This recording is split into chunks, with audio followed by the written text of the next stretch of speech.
The lights failed at the worst possible mile, and in the dark of the swaying carriage I heard a child begin to cry, and a man's voice, low, steady, made of iron, say, "Steady now. The dark is only the dark. I am still here." I have run the night line for 19 years, and I will tell you that a storm does not frighten me the way a frightened child does. The wind I can read. The rails I can read. But a small voice coming apart in the black is the one sound a railwayman cannot fix with a lever or a lamp. And that night, with the rain coming sideways off the moor and the King's own coaches under my charge, I had 8 souls aboard, and one of them was 7 years old and traveling entirely alone. Her name was Pell. She had a paper ticket pinned to her coat by a careful aunt at the last station, a small cardboard case on the seat beside her, and a mother waiting 200 miles up the line where the slow flood had cut the ordinary trains and left only the Royal Special running north on the high embankment. I was the conductor. The high embankment in a storm like that one is the loneliest stretch of iron in the kingdom. And I will tell you what I saw on it, what the guard in the forward coach did, what he would not do, and why I have told it at every supper table I have sat at since. Let me set you in it. The royal train ran 9 carriages that night, dark green and gold, the rear 3 given to a journey of state I had no business knowing the why of, and the forward coaches to ordinary passengers the line had agreed to carry because the flood had stranded them. Rule on the Royal Special is the household post a sentry in each occupied coach. Most nights it is ceremony, a man in the red tunic standing the aisle, bracing on the curves, saying nothing, a piece of the kingdom moving north in the dark. That night it became the only thing that held. He was in the second coach, the one with little Pell. I had walked the train at the last halt and seen him take his post, tall under the low roof, the bearskin off and stowed for the close quarters, but the red wool and the brass and the white gloves all as if he stood the palace gate. He had a name I would learn later and a stillness I knew at once. He set himself at the forward end of the aisle, facing back along the seats the way a sentry faces a gate, and he did not sit, and he did not lean, and when the train pulled out into the weather he rode the floor's pitch with his knees as a sailor rides a deck, and he did not so much as put a hand to the rack. I marked the child to him before I left the coach. It is my habit. Young Pell here is traveling on her own to her mother, I said. Her aunt put her aboard at Caro. He looked at the small girl one look, level and unhurried, and he said, "Then she is traveling under guard." He said it to her, not to me, and I saw the child's chin come up half an inch, the way a person's does when they have just been handed something to hold. I went forward to my van thinking nothing more of it. The barometer was falling. I had a storm to run a train through. I did not yet know I had handed that man the hardest post of his life and the most important, and that he would stand it. The weather broke fully over us on the climb to the embankment. I have seen rain. This was the kind that walks, that comes in walls you can watch arrive across the moor in the lightning, each one a gray curtain hauling itself at the windows, and the wind under it pushing the whole train so that the coaches leaned and the wheels sang a high frightened note on the rail I did not like. I was watching the road ahead through glass that ran like a river. My driver up in the engine was running careful, easing her, reading the rail by feel. We both knew the embankment. We both knew that somewhere on the high stretch a culvert carried the moor's water under the line, and that in a storm the moor's water does not always wait politely for the culvert. Then the lights died. A surge, a flicker, and the whole train went black, the dynamo stuttering under the strain, the carriage lamps gone in an instant from warm gold to nothing, and the dark that came down was the complete dark of the open moor at night. No town, no moon, only the white stab of the lightning every few seconds showing the rain. I felt the train lean into a curve I could not see. I heard from back along the coaches the sound a load of strangers makes when the floor drops out from under their certainty, a gasp, a cry, a man swearing, a woman calling a name. And under all of it, thin and rising, the one sound I have already told you of, a child, alone in the dark, beginning to cry. I went back.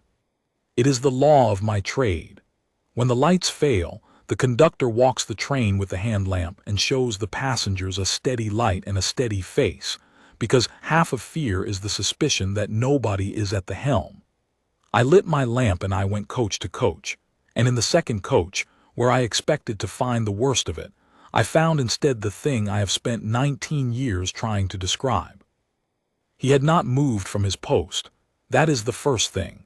In the dark, with the train leaning and the strangers crying out, the sentry stood exactly where I had left him, exactly as I had left him, a darker shape in the dark, utterly still except that he was talking.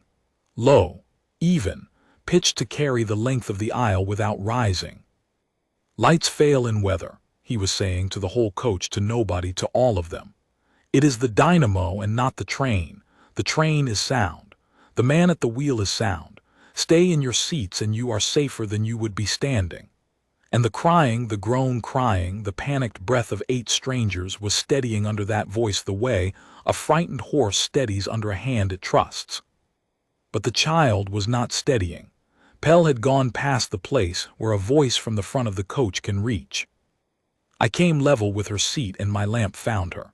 A small girl pressed into the corner of the seat back and the window, her knees up, her hands over her ears, her face wet and white, making the high thin sound of a child who has decided, with the whole of her small certainty, that the world is ending and no one is coming. And the sentry left his post. I saw it, and for one foolish instant the railwayman in me thought of the rule and nearly said something. The household sentry holds the aisle. That is the post. But he had measured the coach. I understood this only later, and he had made a judgment a sentry is trained to make and almost never permitted to, that the post was no longer the aisle. The post was her. He came down the swaying carriage in 3 steps, sure-footed in the black, and he went down on one knee in the aisle beside her seat so that his face came level with hers, and he took off one white glove, finger by finger, and he held out his bare hand, palm up in the light of my lamp, and he said the words I have never forgotten. "Soldier, I need you. The train needs a clock and I have my hands full holding it steady. Will you keep the time for me?" The crying caught. That is the only word for it. It snagged, the way a thread snags on a nail, and for a heartbeat the high thin sound stopped while the small mind behind it tried to understand what it had just been asked. I held my lamp where it would do the most good, and I held my own breath, because I have seen grown men fail to bring a frightened child back from that far edge, and I did not believe a soldier in a red coat would manage it on a black train in a storm. "I don't have a clock," Pell said. It came out broken and small, but it came out words, an answer, a child reaching back across the dark toward the voice that had reached for her. "You have something better than a clock," he said. "A clock cannot think, you can. Here is what I need. When the lightning comes, the big white light at the window, I need you to count. Out loud, slow, the way you would count if you were the steadiest soldier in the kingdom. 1, 2, 3, and you count until you hear the thunder. And then you tell me the number. Can you do that for me?" "Why?" she whispered. Even then, even in the worst of it, the child wanted a reason. And I will tell you, the man gave her one as though it were the most natural thing in the world to explain whether to a 7-year-old in the dark, while the train leaned into a curve he could not see. "Because the number tells me how far away the storm is," he said. "A high number is good. It means the lightning is far. A low number means it is close. I am the guard of this train, and I must know where the storm is at every moment the way a sentry must know where every door is. But I cannot count and hold the train both. So I am giving you a soldier's job, the most important one in this coach. Will you take it?" I want you to understand what he had done, because I did not understand it until I had a great deal of time afterward to turn it over. He had not told her not to be afraid. A child knows when she is being lied to, and "don't be afraid" is the oldest lie an adult tells. He had not promised her the storm would stop, because the storm would not stop, and he would not promise her a thing he could not give. What he had done was hand her a wall to stand against. He had taken the great formless terror of the dark and the lean and the thunder, the thing too big for a small person to hold, and he had cut from it one small square she could hold, a number, a count, a job, and he had told her that he, the guard, needed her to do it. He had made her useful in her own rescue. And there is nothing, I have learned this from him and from no one else, there is nothing that drives out terror in a frightened soul like being needed. "I'll take it," Pell said. The lightning came almost on the word, a white wall at the running window, and her small wet voice said, 1, 2, 3, 4, and the thunder rolled over the 4 like a cart over a bridge, and she said 4, with something in it I had not heard a minute before. Not bravery. Bravery is too large a word for a 7-year-old in a storm. It was occupation. She had a job and she was doing it, and a person with a job has somewhere to put their hands. 4, the guard repeated, as grave as if she had read him the disposition of an army. Good, 4 is far, we have time, keep your count, soldier. I will hold the train. He rose then, but not away from her.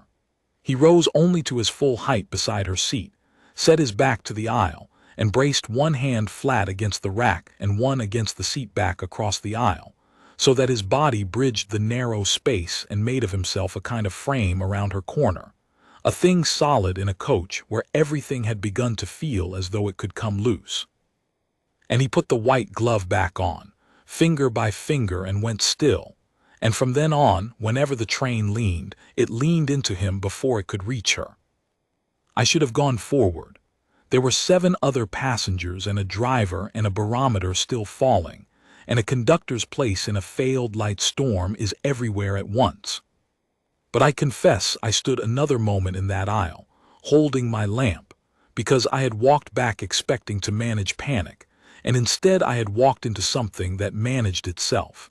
And I wanted, the way you want to warm your hands at a fire, one more moment near the steadiness of him. Then the train told me the thing I had been dreading since the barometer first dropped.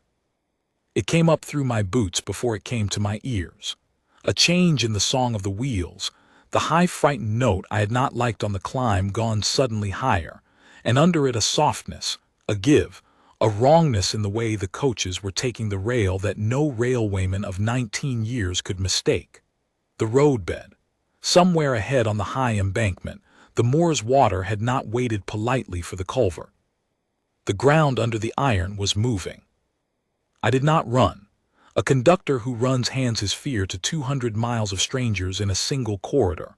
But I went forward fast and steady with my lamp, and behind me I heard the guard's voice not rise, not change, only continue, keep your count, soldier, and the child's small, 1, 2, 3, following the white light at the glass, and I carried both sounds up the train with me into the worst 10 minutes of my working life.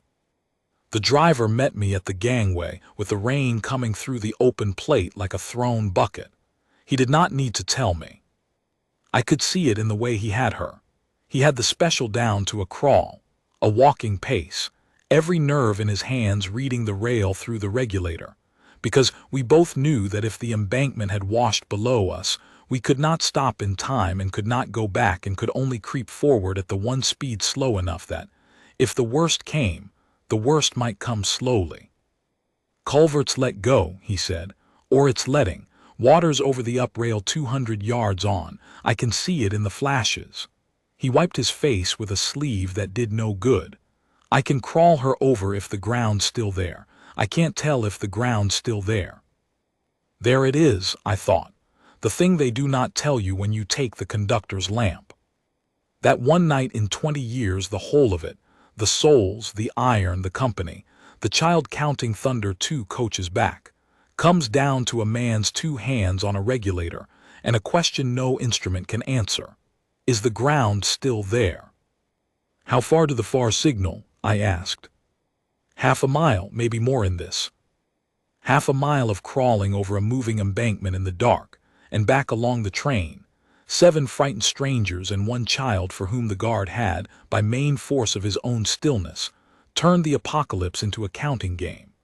If we lurched, if the driver had to throw out the brake hard, if the coaches snatched, if the floor dropped a foot the way a floor drops when a roadbed gives, every steadiness back there would shatter at once, and the child most of all. I went back to tell the guard. I do not entirely know why. He was a household sentry and I was the conductor, and it was not his train to run. But I had learned in 5 minutes that he was the steadiest thing aboard, and a man in trouble walks toward the steadiest thing he can find. He saw it in my face before I said a word. That is the thing about a man trained to read a gate, he reads everything. I came down the swaying coach with my lamp and he met my eyes over the child's head, and whatever a railwayman's face shows in the worst 10 minutes of his life, mine showed it, and the guard gave the smallest nod, as if to say, I understand, and you need not say it here. Then he bent his head an inch toward the girl who was deep in her counting now, mouthing the numbers even between the lightning, and he said to me, quiet under her count, tell me what you need, and tell it to me as a soldier tells a soldier. She is listening, and she will hear your tone before she hears your words. So I told him as a soldier tells a soldier. Flat, low, no fear let into the voice. The bank's going. We have to crawl her half a mile over ground that may not be there. If the driver has to check her hard or if she lurches, the coaches will snatch. It will be bad back here. I need every soul in their seats embraced, and I need it without a panic, and I looked at the child despite myself, and I need her not to break. He took it the way he took everything, without a wasted motion. Then we will make her a soldier on a hard march, he said. Go embrace your strangers. Tell them the truth in few words and a steady voice. Fear feeds on whispering, and they have all guessed something is wrong. Give them a job. Hold the seat ahead, feet flat, lean into the lean. A man holding a seat back is a man too busy to scream. I will hold this end of the coach, and I will hold her. I did exactly as he said. I went down the second coach in the first, lamp held high, and I told the 7 of them in the fewest true words I had. The road ahead is flooded, we are crossing slow and careful. The driver is the best on the line. Hold the seat in front of you, feet flat, and we will be over it in 10 minutes. And I watched the thing the guard had promised happen in front of me, the panic, deprived of whispering and given a handhold, going quiet. A big man who had been swearing took hold of his seat back with both hands and set his jaw. A woman who had been calling a name stopped calling it and gripped the rail and stared straight ahead. Fear, given a wall to push against, becomes endurance. The guard had taught me that in a single sentence, and I have run my trains by it ever since. Then the driver began the crawl, and I felt the whole train hold its breath. I have no good way to give you the next part except to tell you what the body felt, because in the dark there was nothing for the eye but the lightning and the running water at the glass. The special went to a walking pace, and then below a walking pace, and the wheels found the bad ground. You felt it as a softness, as if the iron had stopped being iron and become something that breathed, the coaches settling and rising by inches under us, the floor tilting first one way, and then, sickeningly, the other, the wind shoving the high side of the train, so that for long seconds we hung leaned over toward the dark drop off the embankment with only the rail and the driver's 2 hands between us and the moor below. Twice the wheels lost the clean ring of steel on steel and made instead a grinding wet note that turned my stomach over, the sound of a flange riding up where the water had pushed the ballast out from under the line. Twice I thought, this is it, now it goes. And twice the driver's hands, half a mile up the train, brought her back down onto the rail by feel alone, and the clean ring returned and we crept on. And through all of it, through the lean and the softness, and the grinding note that meant the wheel was climbing the rail, the child counted. 1, 2, 3, 4, 5, and the thunder. 5, she said. 5 is far, isn't it? Not a question quite. A thing she was telling herself in the guard's own words, holding the count like a rope in the dark, and the guard answering every number she gave him as gravely as a general taking a report, so that the worst lurch of the whole crossing, the one where the floor dropped a hand's width and snatched back, and a woman 2 rows up cried out, found Pell mid-count, 3, and she finished it. 4, 4, it's 4, her voice gone high and thin again but still counting, still doing her job. Because the guard's body had taken the snatch before it reached her, and his voice had not so much as paused. For he had braced over her. When the floor dropped, he had locked his frame around her corner, one gloved hand white-knuckled on the rack and one on the seat, his whole weight set against the snatch, and the lurch that flung a grown woman against her armrest reached the child as no more than a press of the guard's red sleeve against her shoulder, a steadiness leaning in, a wall that had felt the blow so she would not. I saw it in the lightning. The man bowed over the small seat like a roof bowed over a doorway in a gale, taking the strain through his own arms and his own spine so that the corner where the child sat stayed, for that one terrible second, the stillest place on the train. Then came the worst of it. Halfway across, where the driver later told me the water ran a full foot over both rails, the special simply stopped ringing. The clean note went out of the wheels entirely. For 3 or 4 seconds, and I will swear to you that I have lived whole years that were shorter than those 3 or 4 seconds, the train ground and shuddered and slewed, the rear coaches snatching against the forward ones, the whole green and gold length of her hunting on the drowned rail for the steel that would hold her. And I stood in the aisle and put one hand on the rack and one on a seat, and I thought, with a strange flat clearness, the bank has gone, and we are going with it. The guard did not think that, or if he did, no creature aboard that train ever knew it. What I saw, in the white stutter of the lightning during the longest 3 seconds of my life, was a man go down over a child the way a mother goes down over a pram in a falling building, not grabbing, not snatching, but covering, settling his whole bracing frame down and around her small corner, his head bent to hers, his voice, God help me. His voice did not even rise, saying into her ear the 4 words I will carry to my grave. I have you, soldier. And the train caught the rail.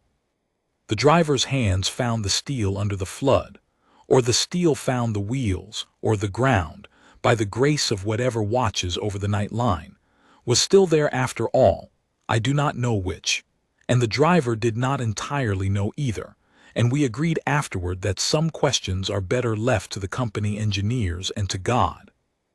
But the clean ring came back into the wheels, one wheel and then the next, and then the whole train singing the right note again, and the special steadied, and crept the last quarter-mile off the bad ground and onto the sound embankment beyond, and I felt the floor go true under my boots, and I let out a breath I think I had been holding for half a mile.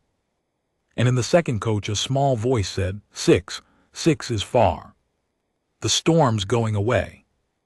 The storm is going away, the guard agreed, and only then, only when the child said it first, did he straighten from over her, finger by finger easing the white-gloved grip off the rack, and stand again to his full height in the aisle, and resume the forward stare of a sentry at his post, as though he had merely bent a moment to set something right and now had set it. The lights came back perhaps a minute later, the dynamo finding its feet on the steadier ground, the carriage lamps swelling up out of nothing from a dull orange ember to their warm gold, and the second coach blinked at itself in the new light like a room full of people waking from the same bad dream. I saw the big man let go of his seat back finger by finger and look at his own hands as if he did not quite recognize them. I saw the woman who had been calling a name close her eyes. And I saw in the full light at last, what until then I had only seen in stutters of lightning, the guard standing the forward end of the aisle, immaculate, the red wool and the brass and the white gloves all in order, his boots set, his eyes forward, and a small girl in the corner seat looking up at him with a face that had been, 10 minutes before, the face of a child watching the world end, and was now the face of a soldier who had stood her post. I have thought a great deal in the years since about how easy it would have been for any other man to undo it all in that first lit minute. To kneel down and say, poor thing, you were so frightened, weren't you, and hand the terror straight back to her, fully formed, by telling her how frightened she had been. Children believe what we tell them they felt. The guard told her something else.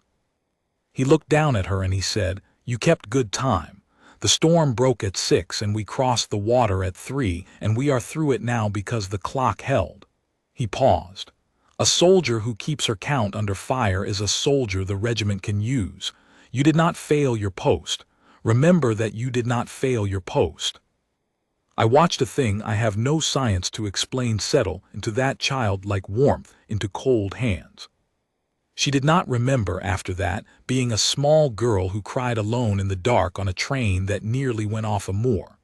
She remembered being the soldier who kept the count, who held the clock, who did not fail her post. He had reached into the very minutes that should have become her worst nightmare and changed what they would mean to her for the rest of her life. And he had done it with 2 sentences and the truth, because he had been careful, even at the height of it, never to tell her a single thing that was not true. I went forward then and saw to my train. There is always a great deal to see to after a night like that. The strangers to settle and reassure. The driver to stand beside a moment while his own hand stopped their late shaking. The message to get down the wire at the next manned box that the embankment at the high stretch was washing, and the line behind us must be stopped before another train came onto the bad ground in the dark. That message, I will say plainly, saved a goods train and her crew an hour later, and I have always counted it as part of the same night's work, and part of what the steadiness in the second coach made possible, for a conductor cannot think clearly enough to save a goods train when his own coaches are full of screaming. But I came back. Twice more before the journey's end I walked the train, and twice more I found the same scene in the second coach, and I will tell you that I began to walk back partly to see it, the way a man will go out of his way to pass a thing that has steadied him once and might steady him again. The guard had not sat down. The danger was past, the lights were up, the strangers were calm, and a lesser man, any man I would have said, would have eased off the post by then, leaned on the rack, let the long-held breath out of his spine. He did not. He stood the aisle exactly as he had stood it leaving the station, and I understood that for him there had been no change at all. The post was the post in fair weather and foul, in the light and in the dark, and the dark had only revealed what the light let him keep hidden, that the stillness was not a costume. It was the thing itself.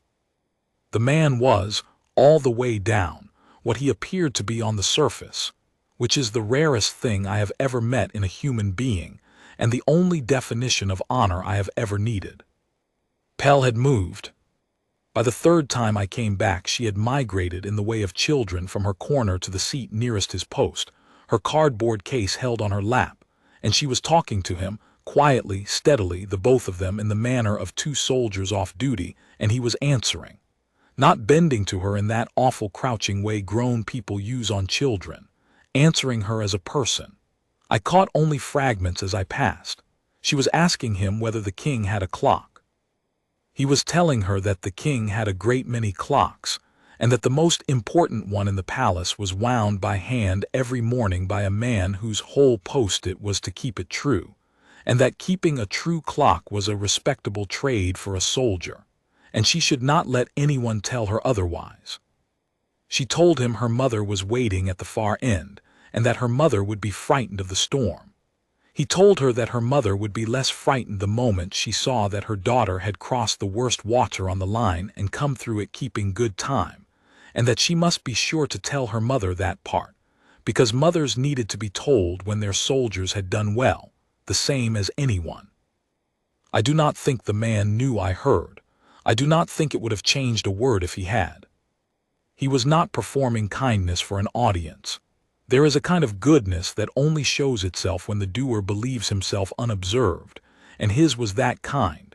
And I, the conductor with his lamp, walking the train in the small hours, was its only and accidental witness, and I have felt ever since that I was given the seeing of it as a sort of trust.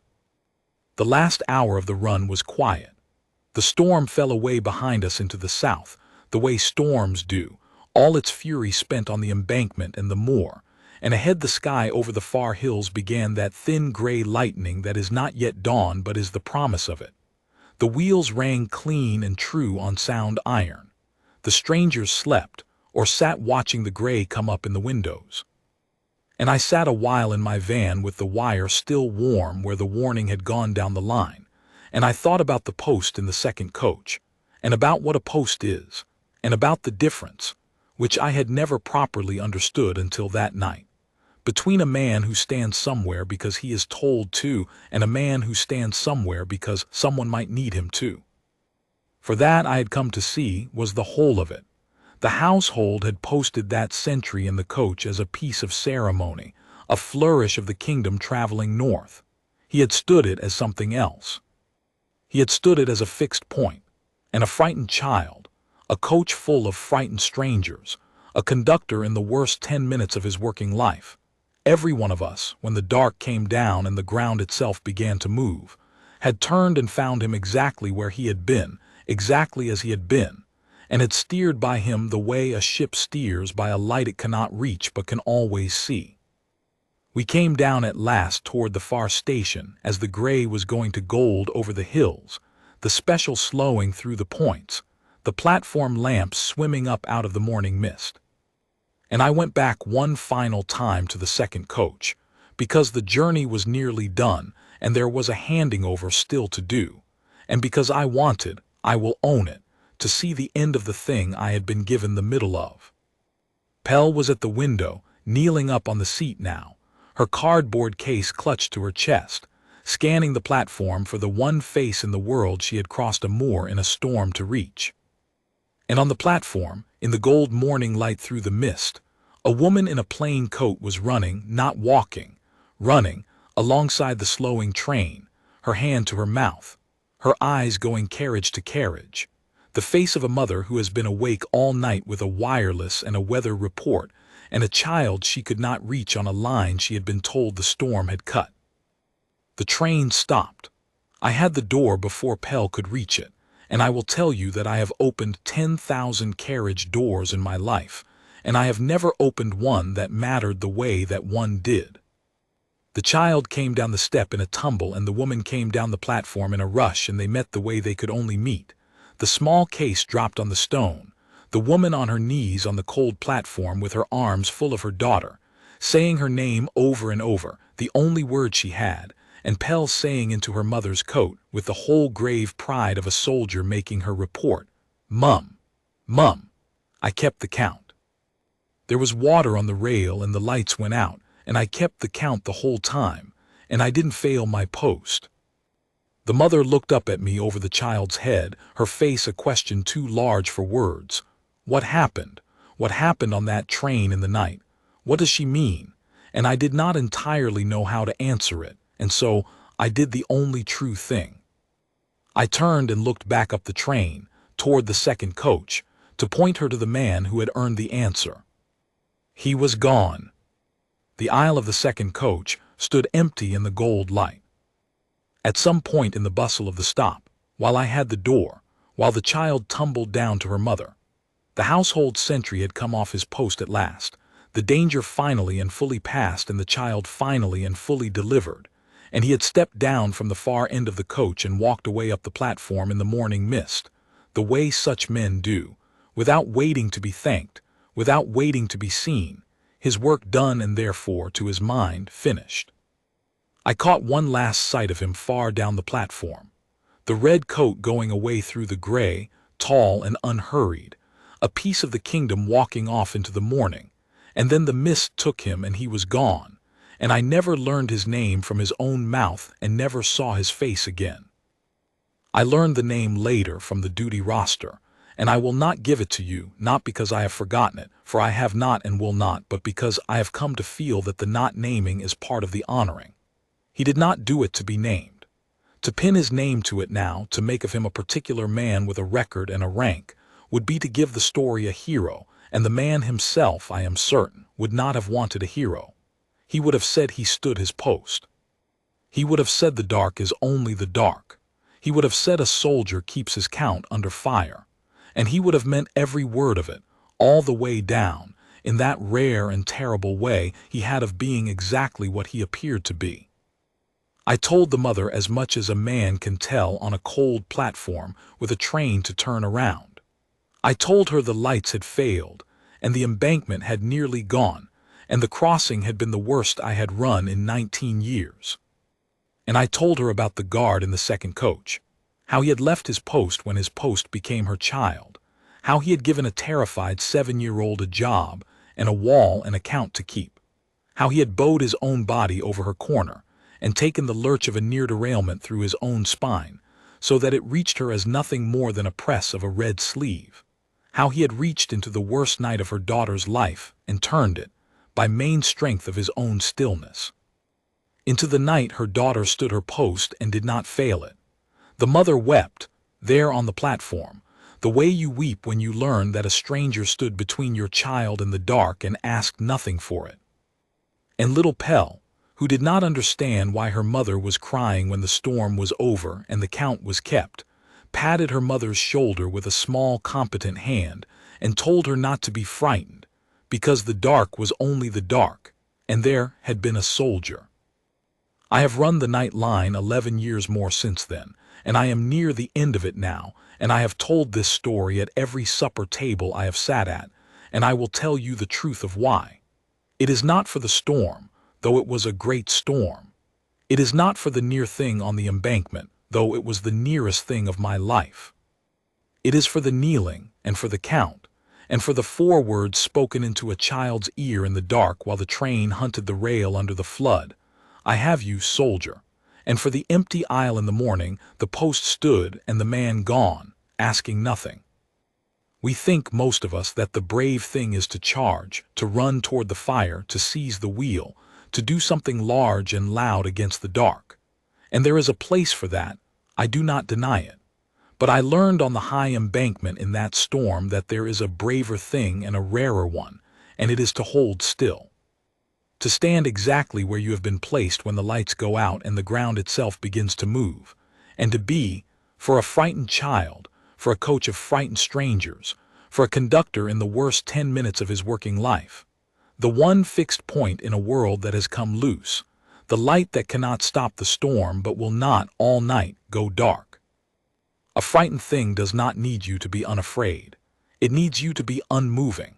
The man in the red coat knew that and stood his post, and a small girl somewhere in this kingdom grew up not remembering the night she nearly died, but the night she kept the count and did not fail her post, because a soldier she never named again was there in the dark and would not be moved. That is the whole of it. And of all the things I have carried down the night line in 19 years, it is the only one I would not, for anything, set down.